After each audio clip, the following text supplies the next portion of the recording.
history of Boston women's hockey, there have been 5 championships and 4 additional championship appearances, most recently with the Boston Fleet of the PWHL.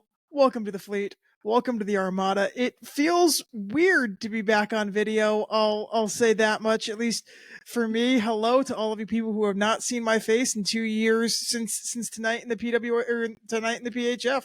Hi. You're listening or watching the Fleet Diehards podcast, brought to you by Bruins Diehards. Is Brews and Bruins doing okay? I mean, ooh. First things first, welcome back. I really want to say a huge debt of gratitude that I owe to Anthony and Kalvin for covering my butt for the last week.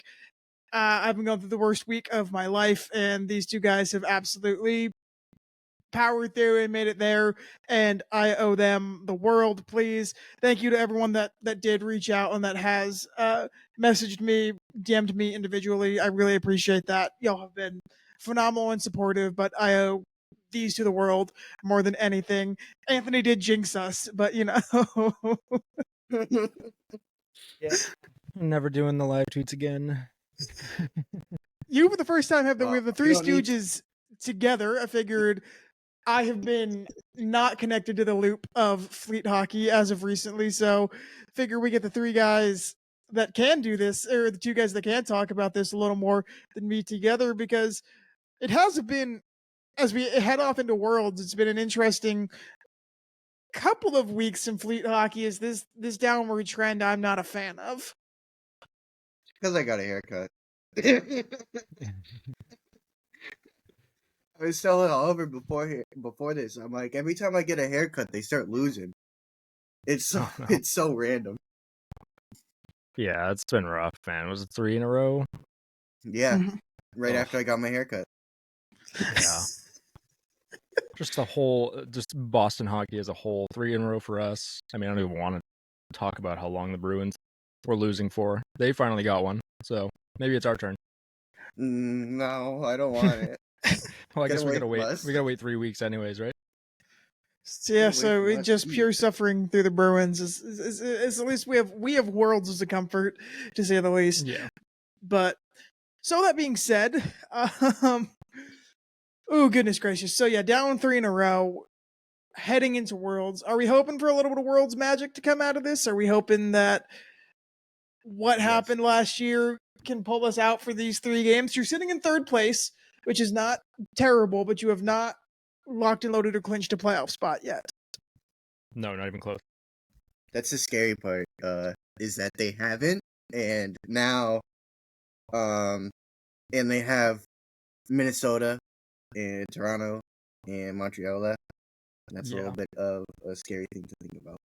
Yeah, we were just talking to Kalvin about this the other day. It's like there are a lot of scenarios in which they could miss. Like the job's not finished, you know. So like, got to get in there. Agreed. I think they need to win at least 2 out of the 3 final in regulation to get that to be spot. comfortable. Especially against Minnesota, they need to get it. They need to get it against They need to win against Minnesota, and I think both us and Ottawa need to win against Minnesota in regulation. Yeah, it's gonna be a long few weeks while we sit here and wait, and hopefully the world stuff will kind of hold us over. But it's just gonna be a lot of pondering about. It's a lot of mulling it over. Happen. It is. It's a lot of what on earth are we looking at? What on earth are we going to do? Now, listen, some positives of I think you've taken a step in the right direction. We've talked about it realistically a lot on this show. Now, listen, 4-0 losses are not a step in the right direction. But what I'm saying is you bring Dempsey back onto this roster. You bring someone that hopefully can re-anchor that bottom 6, because we've talked about it time and time again on this show, is that bottom 6 is going to be the core to a playoff run for this team. And while I think Babs was a spark plug, I don't think she's what you needed. She did her job. That's about the gist of what's going on, is that she did what she needed to do, and she did her job. Yeah. I mean, that 4-0 loss was, I came away from that game because I was there, and I honestly thought Dempsey was our best player that night. I've gone back and rewatched. I still think she was definitely one of the best players that we had all night, and she only played like 8 or 9 minutes.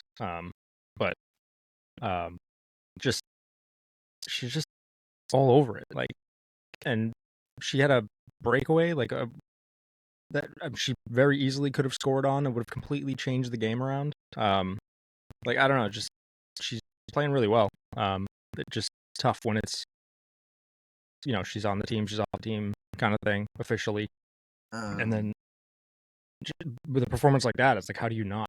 Like, how can you deny that spot? I noticed in the third that they kind of seemed deflated. Like they're like, let's get through this. Except for like one or two people. Yeah. And I'm pretty sure one of them is very, very, very obvious on, everything that happened with her. Talking about Alina, of course. She is very animated that third period. A lot of emotion. Yeah. I honestly seemed like she was one of the few that cared. Yeah, you can really tell how much she cares. I mean, hopefully those emotions don't get her into trouble or anything like that. But because I feel like there's probably a line there. But it was nice to see, some of our own frustrations coming out. Yeah, she seemed like the only one that really cared, and like I said, she went back. I didn't say this, but she went back to the tunnel, and the team was out there laughing and joking. Like, no, your teammate just went down the tunnel after getting murdered, and you're sitting there laughing. What's wrong with you? You got to get serious. She's fine, right? Was it? Yeah, she's fine. She came back. Was it an earring or something? Because at first I thought it was a tooth. I don't know. I thought it was a tooth originally, but I think the earring idea does make sense. Yeah. Yeah. What do you have to say about this, Oliver? Listen, it's not a loss that you wanted to take. Yeah. Well, about that. Listen, it was, I could listen on Friday. I could go back and watch the Fleet game, or I could watch the Red Sox and the Cardinals. So, take with your free time what you can. But yeah, no, it's look, it's not a loss that you want to take, especially to Ottawa, who's a team that is really trying to creep in to these playoffs and be something dangerous. It is, and Alina Mueller being emotional is something that, again, I've seen clips, I've seen people talking about it. It's something that I prefer to see from a player in this situation right now, because I don't want this team getting content in any way, shape, or form. We've talked a lot about playing with something to lose. Well, you're not in second place anymore, and you're hanging on to third. So what can you do? What can't you do here to right the ship? And if Alina Mueller has to be loud and ambitious about it, then yeah, look, I think that it's probably an A before it's a C, but there is a patch coming for Alina Mueller in a season or two. So it's a player that you're going to lock down, and you want you're building the future of this team around Alina Mueller. Well, it's great to have Hillary Knight clicking on every cylinder right now. Alina Mueller is the future of your team, so. Absolutely, yeah. Yeah, 100%. Hannah Bilka, too, and Aaron Franco, I think, are the three that you need to focus on as a GM in keeping them in Boston, because they're going to make you regret it if you let them leave Boston. Yeah. And with Bilka, we have gotten no update, nothing on what this shootout injury was. Even if it wasn't in the shootout, I guess, again, it's entirely possible she was injured before the shootout, got back out there and put it in. I know that people have brought that up, if she might not have been injured during the shootout. I agree with you. Yeah. Hannah Bilka can do nothing but good for this team right now, who probably needs something up top too that's helping out. That's nothing against Shea Maloney, who I think has done everything with every minute she's gotten, as well as Jill Saunier. I think she has gotten out in there and used every opportunity that she has gotten. You've built a really good culture with this team. I'm not saying that there is no culture here. I'm saying now you just need a player that gets out there and puts the puck in the net.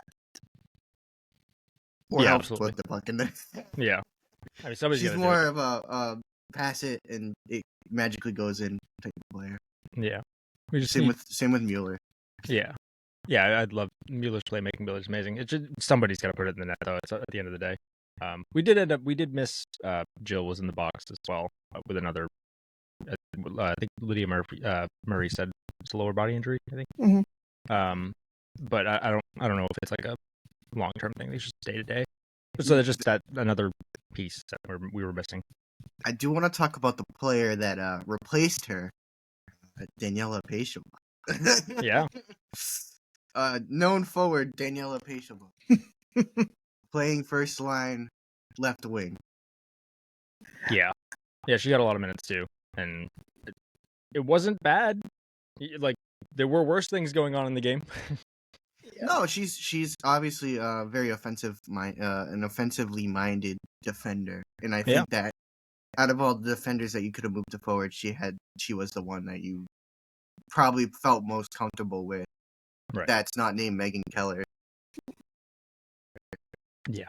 I would have done the same thing, but also we had a 13th forward, and why didn't we just leave her on defense and scramble the lines around, move someone? I think it was Gable that was the 13th. Why didn't we put Gable in? Yeah, especially because it's a thing of Gable can play. Gable has proven in league after league that she can play first line minutes. I think in Lauren Gable's career, which I think will go on far beyond this time, this year will be a weird blip in her career that I think was surrounded by some stuff that was out of her control. And but you have a player that you could slot into the first line right there if it was about keeping the lines together, because I can kind of understand what Coach Kessel's doing. She's doing, all right, well, these are my lines. This is what I have. And this is what's been clicking and working really well, especially that top nine. Again, that last three forwards has been shuffled around like crazy between Gable, Babs, Dempsey, whomever. If you play on this team, you probably played on the fourth line at some point, but it seems like a nice rhythm has been found on the top nine. So, I understand not wanting to change it. I do want to sit there and say you threw out a player that you probably should have put on the fourth line, maybe the third line. I mean, it's nothing against Pishlarova. That's not what I'm saying. I think she is a competent and capable and player that will have what a career in this league. I mean, again, this is her first season, and you're seeing some really cool stuff from her. That's not what I'm saying. I'm just saying maybe not the line that you need to do everything when you're down 4-0. Yeah.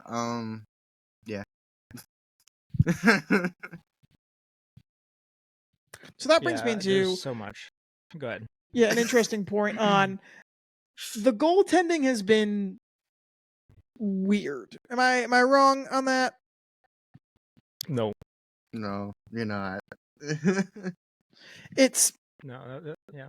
Frankel has not been the green monster that we have sort of known, and Frankel is still, again, even when Aaron Frankel is having a bad game, there are still highlights that you see that you're like, holy cow, how did she stop that? That's not what I'm saying. But you went with Sodes a few nights ago that I felt was really a weird time to go to Soderberg. And I don't know if they're trying to save Frankel for Worlds or what this will be, but you know what I mean? Yeah, I mean, I think you probably just want to get Soderberg some reps, just going into the playoff, just in case something like the other day happens where you do, need to rely on her. But yeah, just a very uncharacteristic game from Aaron Frankel. I mean, she still did play well. I don't like going into the third period. I wasn't expecting to see Soderberg in the net. I thought the team just wasn't really playing great in front of her, and a couple rewatched it, and I think at least two of the goals might have been our own screens, like our own players just like completely standing in front of Frank. Like she can't see the puck. You can't stop it. She can't see it. So I was surprised, and I was so surprised. I was like, wait, is this the first time that she's actually been pulled? And it was not. It's the second time. I think it's the second time. Yeah, she was pulled against Toronto last year. but and it was like a similar situation where it was like they were up 3-0. But yeah, I mean, it's you gotta have a bad game eventually. But and again, she's had bad games before, and we've just happened to win tonight. Or not tonight. That night, nobody kind of like stepped up. Obviously, nobody scored. You can't win with a 0. Yes. There was a lot of good chances and opportunities, but I do want to give Gwyneth Phillips her flowers where absolutely. Where they are, she stood there and she took it like a champ. Now, if I'm Ottawa, now I gotta be like, who's when Emran Smashmeyer is healthy, am I just gonna ride the hot hand or am I gonna go back to Matt? I've said this before on this show, but I think Phillips is the key to Ottawa getting into the playoffs, and if they want to make a run. I think that she's the better goaltender for Ottawa. I think that you can build a contract and build around her. I'm not saying that there is not great goaltending all around in Ottawa, but if I'm them, I'm riding that hot hand the whole way in because they're playing 100% better with her. Although Mashmeyer stole a bunch of games for them, I think Phillips, they're just playing a lot better in front of Phillips than they were with Mashmeyer. Maybe it's because they were like, oh, Mashmeyer can handle it or whatnot. But they're playing. There's a big difference between the way they're playing in front of Gwyneth Phillips and the way they're playing in front of Emran Smashmeyer. And the way they're playing in front of Gwyneth Phillips is winning hockey, honestly. Yeah, she's got 2 shutouts. And again, it's not like she has done. Yeah. It's not like it's awful to keep consistently dunking on New York on the show, but it's not like she did it against New York. She has done it against the Fleet. She has done it against Toronto. She's had several great games against Montreal.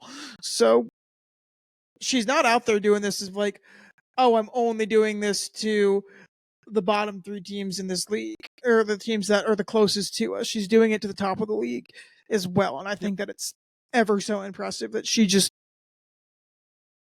is making a name for herself. Because again, if she is a player that if Ottawa doesn't re-up her, and one of these new teams will snag her. Yeah, they got her under contract until the end of next year. So you got to figure out what you want as a goalie situation. If you want to run with an aging Emran Smashmeyer or a very young Gwyneth Phillips, that's the decision you're gonna have to make. So I don't know how to address this without coming off like a jerk, but Kalvin, your best friend has posted a few times about expansion looking like it's going to head towards Seattle and Vancouver. Ignoring the source that Kalvin has gone to war with on social media over in the last couple of days. Let's kind of jump in before we talk about Worlds, which is the primary meat and potatoes I want to talk about as we go into this. Let's sort of talk about the potential of if this expansion really is going to be Seattle and Vancouver. This was not. The press conference was allegedly supposed to be last week. It apparently got moved. We have not been given a new day for moving. With the source, that's why. Jocks and Jills got a good joke in about expansion, but apart from that, it seems like there really is some truth to this Seattle and Vancouver rumor. What would we think if it's not Detroit or Pittsburgh? What do we think about the league going west? Well, I don't think they're going to Pittsburgh. They only went 1 year. Detroit went 2 years. So I'm not like entirely gonna say I don't think I think if anything it's got to be Quebec City and Detroit. I just don't think logically and travel wise you want to go out that far west straight away. You want to kind of trickle down the U.S. I'd say Denver first because they're kind of in the middle of Minnesota and Seattle. So kind of travel wise, you want to think about that too. That's my say. I think I read recently there's no direct flights to Quebec City from Boston or Minnesota, I think. So, like logically or logistically, it makes it a little bit more difficult. I mean, at that point, you might as well just fly direct from Seattle or Vancouver. But yeah, if you're going Seattle, like Vancouver's coming. If you're going Vancouver, Seattle's coming. Like if you're gonna do it, like you're just gonna do the two teams that are right there. Seattle's obviously ready for it. They want a team. Like I don't see why you wouldn't.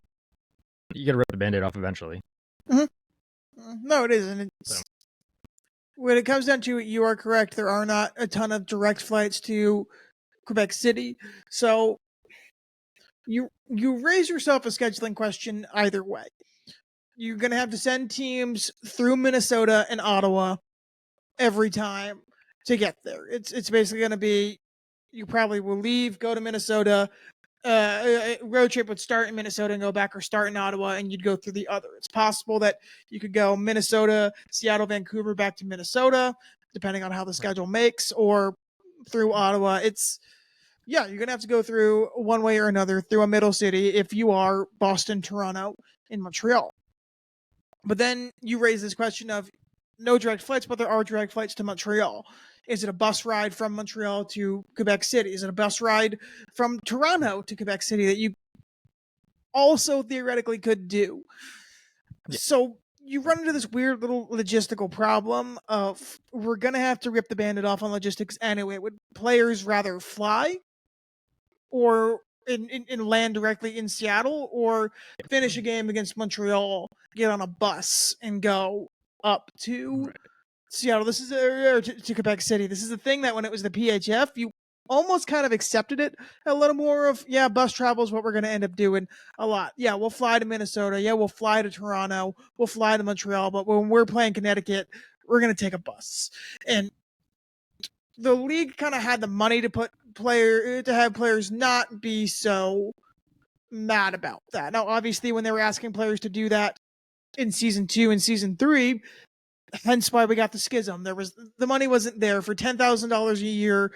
Yeah, you weren't taking the bus everywhere. I can understand your frustration, but for $100,000 a year, like some of the top players in the PHF were, you weren't as mad about taking a coach bus down to New York.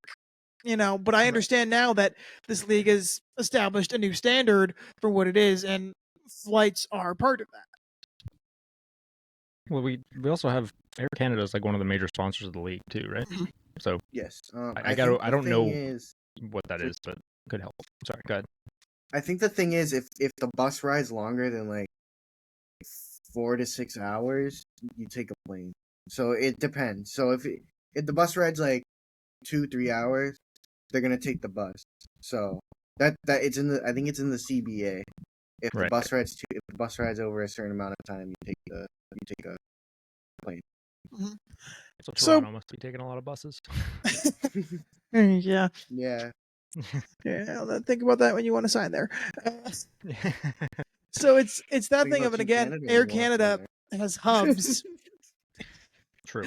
Air Canada has hubs in Seattle, in Vancouver. They fly out of Logan all the time. They fly out of Toronto all the time. So every city that you're in currently would fly to Seattle or Vancouver, because those are also international airports. Yeah, I don't know what like the capacity of the sponsorship is. I don't know if it's just money or if it's, I would imagine that they would have worked something out with flights. But I don't know. Who knows?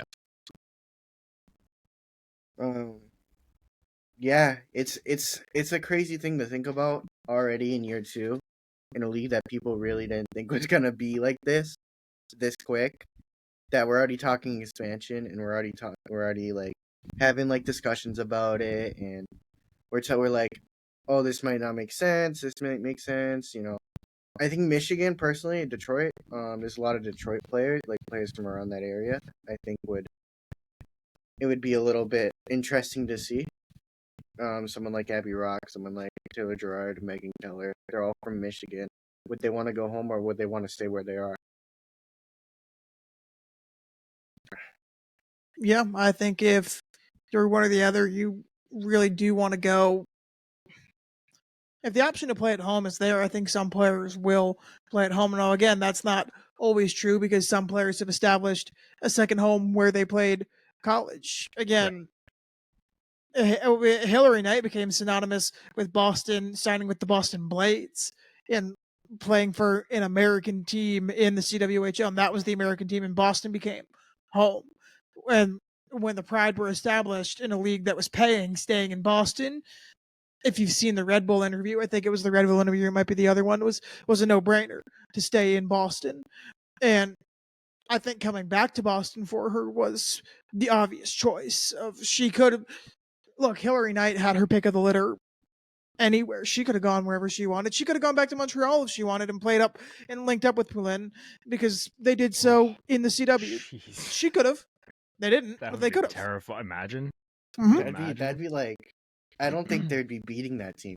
They're already hard to beat as is. Same could be said about Erin Frankel. I remember listening to her Jackson Jill's podcast, and she was dead set on coming to Boston. Like she said, once Boston reached out, it was over. So I think same with Alina Mueller. She has said that she loves Boston. It's where her American dream started, and it's the only other place she's known that's not home in Switzerland. Well, Keller too, right? Keller's Eagle. So yeah, she's an Eagle too. There's a lot of New England and Boston connections on this team, and I love to see it.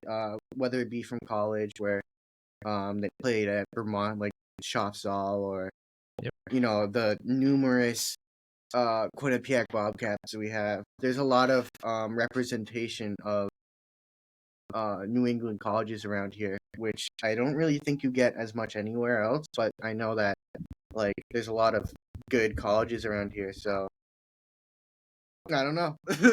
Yeah. I do have to say on the last thing on the topic of expansion before we kind of jump into Worlds is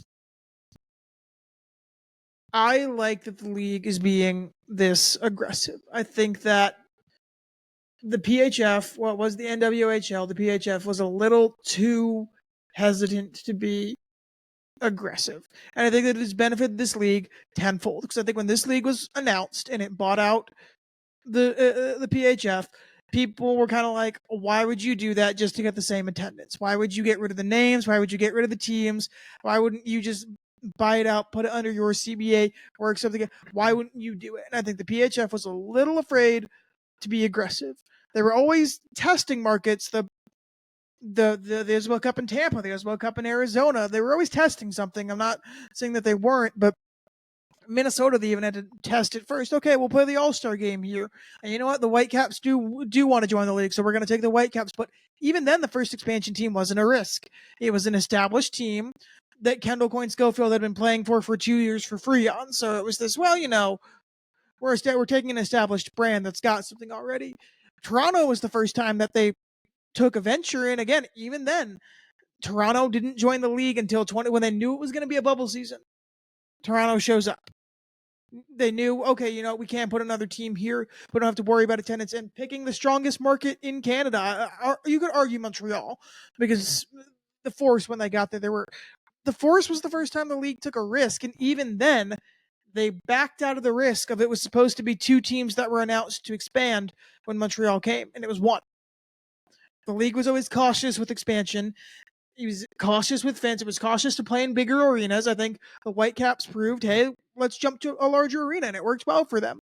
And this league decided, screw that, let's do it. Let's play in the big arenas. Let's play in something that'll jump, and they'll show up. Let's hope that they show up. And it has paved its way and paid tenfold. They gambled and it worked. So going into expansion, I'm here for them being aggressive and taking that gamble. If it is going to be Seattle and Vancouver, rumors can be false.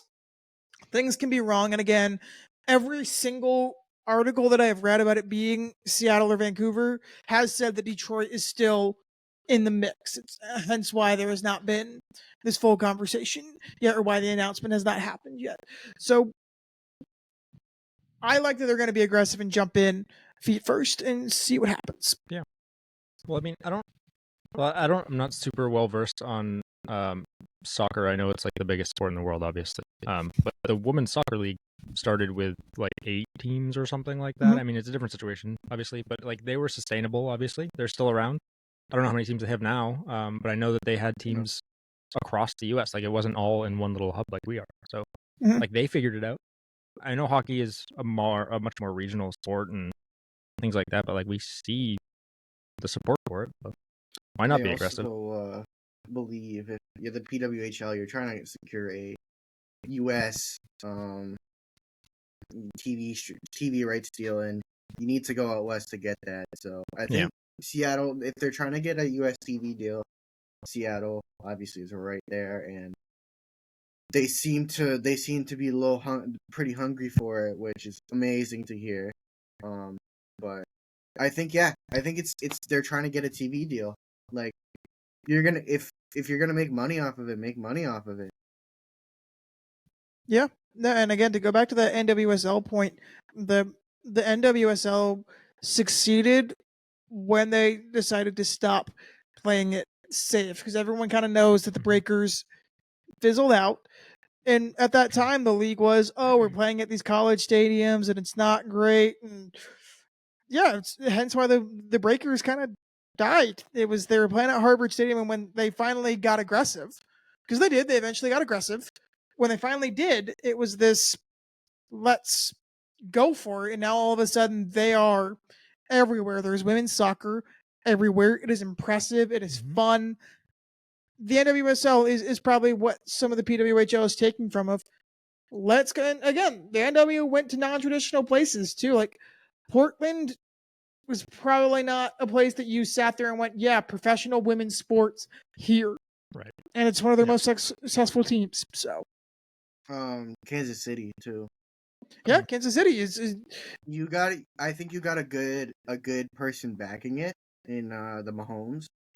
So obviously, I think that they're gonna Patrick and Brittany are gonna make sure that it succeeds. And I saw that they sold out their.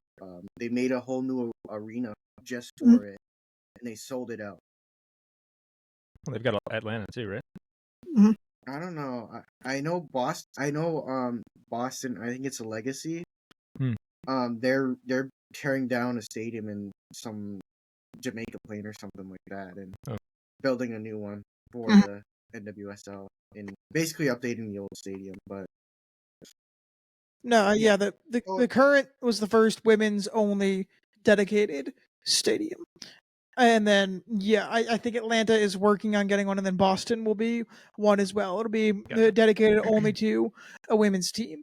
I do say when it comes to hockey, and again, I know we've kind of touched on this point before, but when it comes to hockey, I do think Boston will be the first one to create a women's only venue for Boston hockey. It might not be in Boston proper, like everyone is going to want, but I think if it's still reachable, like Anthony has always pointed out, by the T, I think that within the next 3 to 5 years, unless you can work something out with TD Garden, which I just don't think is possible with all the events. I think that you could see the Fleet realistically put money and capital forward to build their own probably 10, 11,000 person arena. I think that's the size that they could use is a 10, 11,000 size seat arena. And maybe like Everett or something like that, or I'd say keep it on the regional line. So like if like you're an OG Lowell fan, you can take the line down to like Wilmington or something. I don't know what the stops are, but like you can take it down to Wilmington and walk there. Yeah, I still want to see them in the Garden at least for like a couple games, but I don't think it's feasible. You can't fight Mickey Mouse and all that. So considering the success of the Bean Pot, they should be in the Garden for at least a game next year. I thought it was gonna be this year. I did too. They're like, no. They're like, no, we're gonna tease you. Maybe it's not too late. We'll see. Imagine they have their playoff games there. That'd be insane. Or at least one or something like that. That would be neat. I'd kill for it if they make the playoffs. Yeah, that would be so much fun. Anthony, your Mickey Mouse comment is sending me. I'm sorry. That was just I heard it steadily and can't fight the mouse, dude. Yeah. The mouse I know. I'm allowed to talk. Yeah. All right, let's talk some worlds. Let's talk. I know that you guys talked about it last week, but I really want to hear some sleeper picks. I want to see what we think is going to come out of this. Are we guaranteed US Canada again? Because my thought is no. Me too, actually. I think Czechia is gonna make an upset. I think Czechia is gonna upset a team.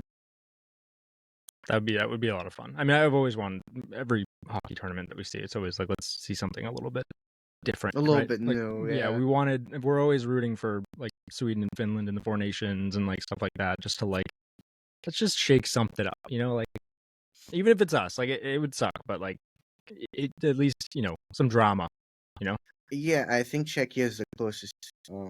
Czechia and Finland are the two closest to the USA Canada gap. Yeah. I think, especially when you think about it, and Czechia's starting goalie is our third goalie. She's gonna go into this tournament with a lot on her mind and a lot to kind of prove, where she wants to kind of win as much as she can to prove that she deserves the spot on the fleet over Emma Soderberg. That's just kind of my thought process. There's a lot of players on that team that kind of aren't getting as many minutes or as much playing time as they would like to have in the PWHL, with kind of a chip on their shoulder, and I feel like that's gonna carry. I just saw Switzerland had a exhibition with Germany, and Alina Mueller scored, so I just wanted to mention that. Nice. Love to see it. I think it's also a time for when we look at Group A of this tournament. Group A is absolutely stacked, which means someone from Group B has to come out of it. I mean, again, for those unaware, Group A consists of Canada, Czechia, Finland, Switzerland, and the United States, which all four are teams that you could sit there and say, yeah, man, you could win this. Actually, I won't say that about Switzerland. I think Switzerland's gonna get bullied like they did last year in that group. I think it's because last year they literally went winless. I think they only had one win all tournament, and obviously they were getting bullied by the much more developed teams. And they have stars. They have Mueller. They have Laura Stalder. They have Andrea Brandley, I think it is, their goalie. Their goalie's a stud. But I think they're gonna get bullied again. I think I want to put this out there that I think they know that and they're not going to let that happen again. And at the same time, I think if you've watched the SD this year, and I know that no one's getting up at 3 a.m. to watch the Swedish Women's Hockey League, that's not what I'm saying. But I think if you've looked at the SD this year, it has gotten far more competitive. It has gotten far deeper. And yes, some of those players are obviously stacking up Czechia, Finland as well, but it's scary how good the international game has gotten, which is great. I think for the first time we're walking into a Worlds tournament in a long time, a Women's Worlds tournament, saying, yeah, Canada and the US are the favorites, but it's anyone's game. Also, I have some friends that play in the SDHL, and they were telling me there's a new rule where you are only allowed a certain amount of foreign players, like from like other countries. So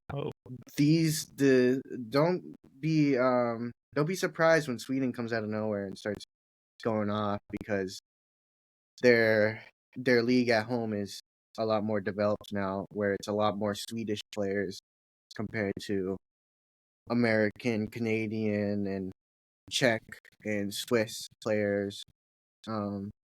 Yeah, so there's a cap. Next year there's going to be a cap to how many foreigners you can dress. Kalvin, I think it would be easier for you to tell us leagues that you don't have friends in. The Swiss league. I don't have a friend in the Swiss league. The only Swiss player I know plays in the PWHL. So But if if you have a friend through a friend, let's say that you're talking with Alina, and Alina's like, "This is my friend who plays in the Swiss." Like you've got the connection to get to the Swiss League. I do. I think she has introduced me to her friend. I saw her at a Northeastern game once, and she introduced me to her friend. And I think she plays in the Swiss League. So there you go. Or I don't know anybody in the Chinese league either. So. Which is extremely competitive as well. I do think that's been really cool. Shout out Colton Orr, and man, he was killing it over there. Yeah, so I know someone I don't know anyone in U Sports just yet. So we look at Group B, which is Germany, Hungary, Japan, Norway, and Sweden. I understand that Group A gets more priority when it comes down to making the bracket and when it comes down to the actual tournament of it all, but people do need to come out of Group B as well.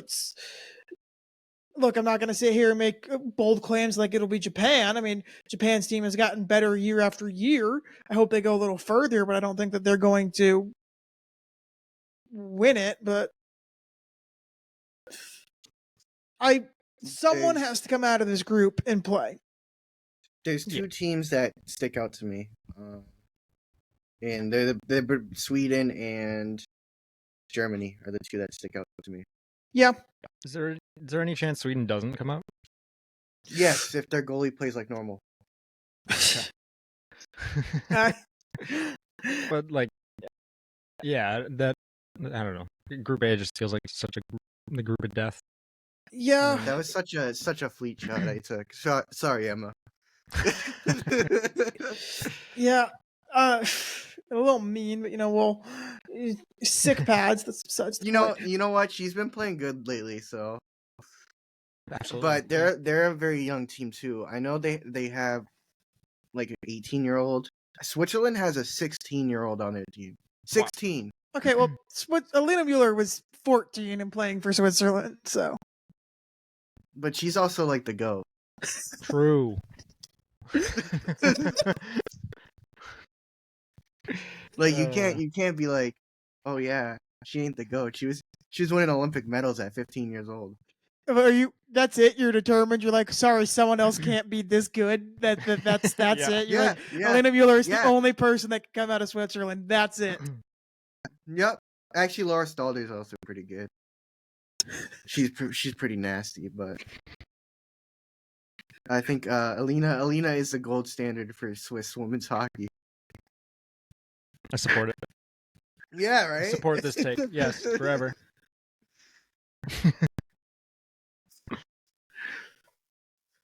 All right. Well, that will bring us into picks. We do have a few games this week. Worlds does start in 2 days. A little more than 2 days, I guess, from when you're coming out. So we're picking from the 9th through the 12th. First game on April 9th will be Sweden versus Germany. Guys, we're throwing a dart at the wall here on international women's hockey, but give it a shot. Yeah, I Germany. Like I'm filling out a March Madness bracket because I have no idea. Just purely on vibes. I mean, they both have solid goaltending. Both of their goalies are PWHL goalies. I think that Sweden has more PWHL power in the sense that there's more players in the PWHL. But I think I'm gonna go Germany. Good, because I'm going Sweden, and whoever you pick loses. So yeah, right. I'm with Soderberg 100% of the way. The trend continues, and I agree with Anthony. I do think so is in Sweden. Yeah. Well, the thing is, Germany also has they have the twins. Like you can't count the twins out. They have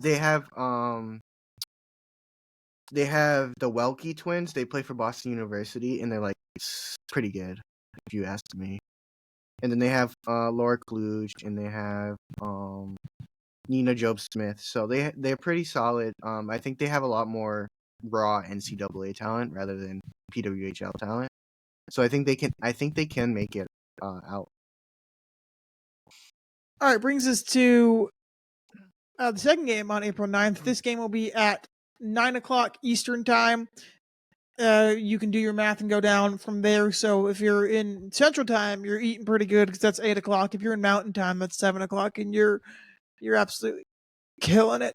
But this does not say AM or PM, by the way. This just says 8 o'clock your time, like a threat.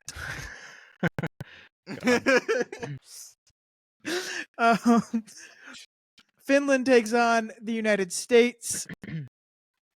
Some Group A action here. Finland, US. Kalvin, we'll let you go first. USA, let's go. Yeah. I think this one's pretty obvious. Yeah. I mean, yeah. You gotta go with the US, no?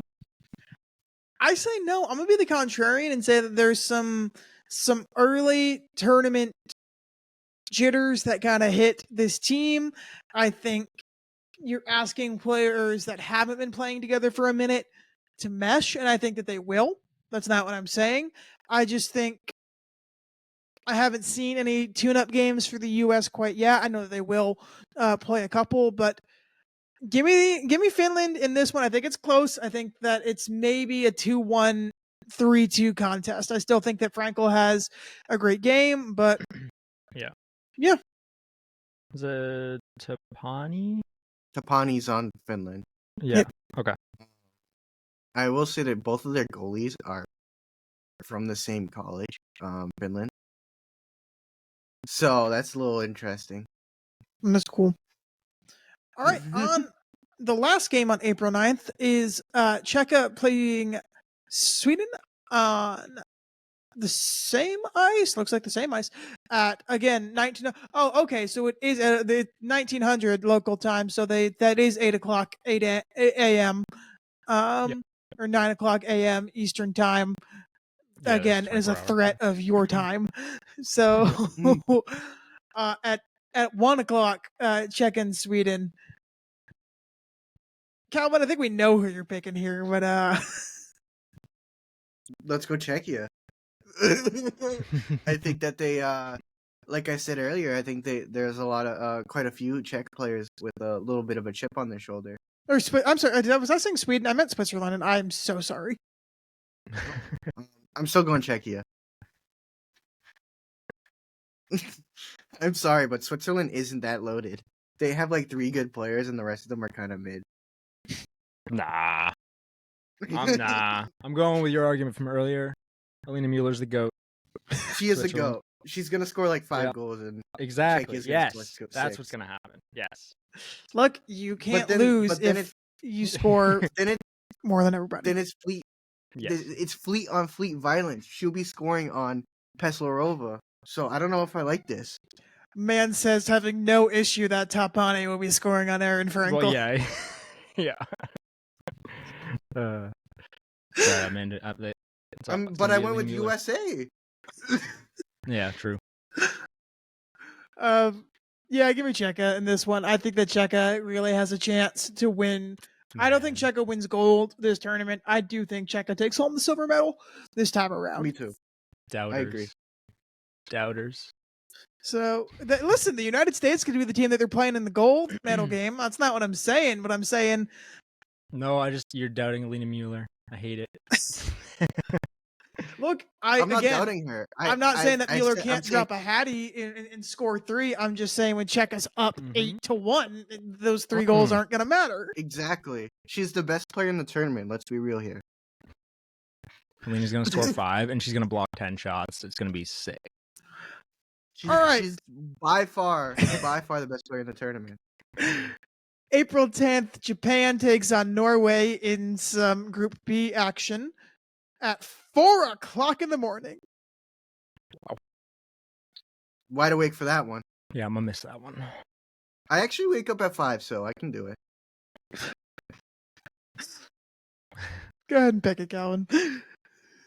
Wait, who is it again? Japan versus Norway. Japan. I don't know. Do we have any Fleet players on either team? No. No. Okay. The only like PWHL kind of Shiga? Chiga, yes, Chiga's Right. the only one, but she played in the SDHL this year, so Right. Yeah. But she she's lit at it Ottawa up. last So year. Yeah. I'm Yeah, still going with Japan. Yeah, I don't know. I feel like I'm kind of flipping a coin, but I'll go with Japan too. I think. We'll go Norway just to be the contrarian. Good. Yeah, somebody needs to. Yeah, there are so many games between now and in the 12th. Oh goodness gracious, this was a mistake to do picks for Worlds. Yeah. All right, Sweden plays Hungary on April 10th at 8:00 a.m. Soderbergh. Sweden. Yep, Sweden. Easy. All right. This one's kind of easy. Up next, Canada plays Finland at 1:00 Eastern, 12:00 Central. That's again PM. They're Canada, Finland. Finland. Okay. There's rumblings of Debian coming back, right? Like she's like I skating. hope not. Yeah, but that's kind of what I'm wondering is like if she's back for Worlds, like that's a big deal. It is weird. We talked about it last week that she got put on LTIR, but she's still traveling with Canada. Yeah, and I thought I saw a tweet that she was like practicing, like on the ice. So yeah, that could be wrong, but I don't know. I think Finland's gonna have some weird juice in them where they're like, let's do this, let's get it, and they win. Yeah, they kind of miraculously win. Yeah, I mean, I'm not gonna go against Canada in any international hockey tournament, but I could see it. I mean, I'd love to see it actually. I think it's a really great pick. I think if Finland wasn't playing a back-to-back, I'd agree with you.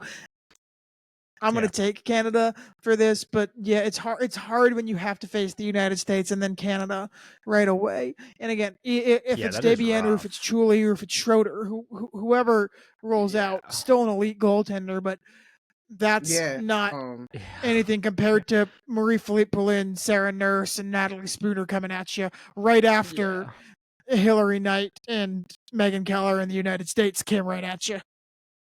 Yeah, it's a rough schedule. They got all the hard ones out of the way first. That's all. Then they play Czechia, and then they play Switzerland right after. Yeah. Well, they have Switzerland next. I think Switzerland's gonna take it. I do.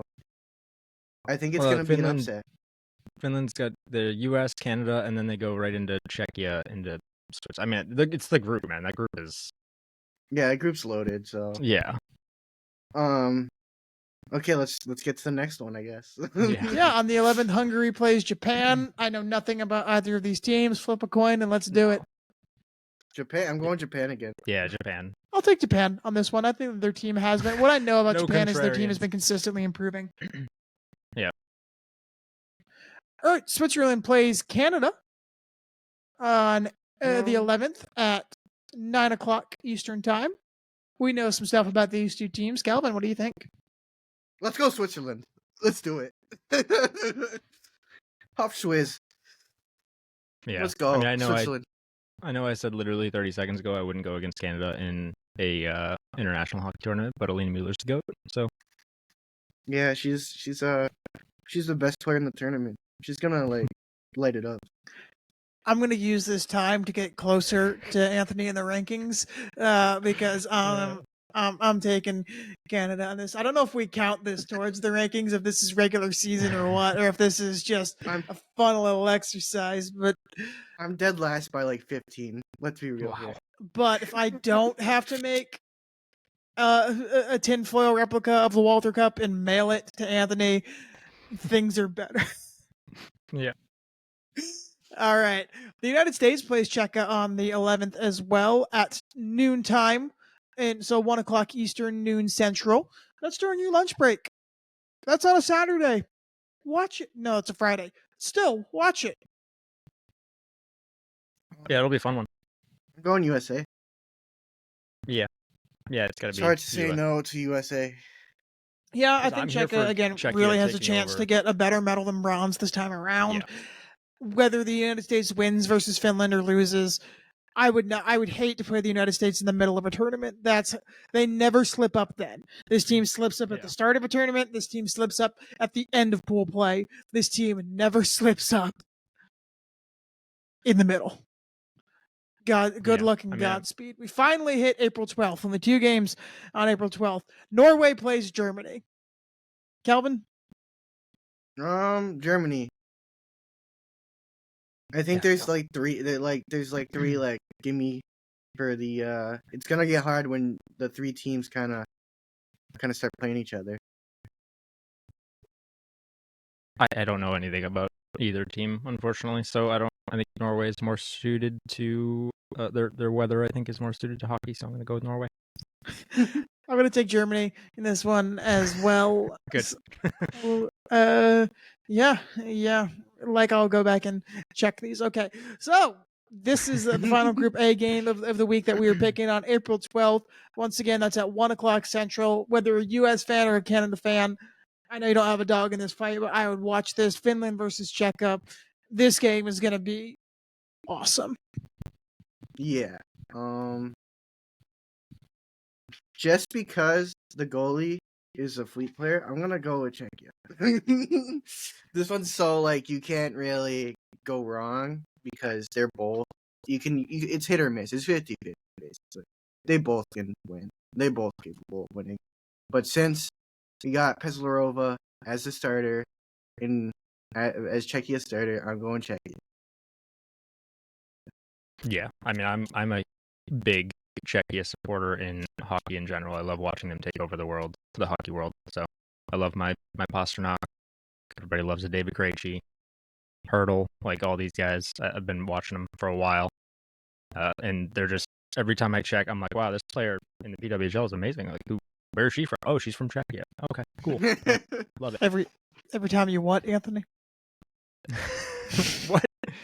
Every time you what? Every time I check to see oh yeah, I see. I did it. I did it again. I realized it. Every time I check, it's Czech. Yeah, give me Czechia on this one as well. The home team in what will be an awesome tournament. Yeah. Seriously, medal those at fans. this. Use it to your advantage. Finland is still a great team, but I think they're down a little this year. Yeah, give me Czechia on this. Czechia that kind of wraps up that. Crazy. Sorry, didn't Czechia's fans go crazy when they because they won men's? They won gold. They won gold in the men's. Yeah, they won gold at men's. They threw them a parade. Insane. Yeah. Yeah, it was insane. Let's have it happen again. That would be sick. Pasta said he wants to win a Stanley Cup more than ever because of that parade. He was like, this is just the taste of what winning a Stanley Cup would be. And of course, Cam Neely said, what if I do this instead? Yeah, but what if? Yeah. What if I do the exact opposite of what you want? You're our franchise player, but I'm not gonna listen to you.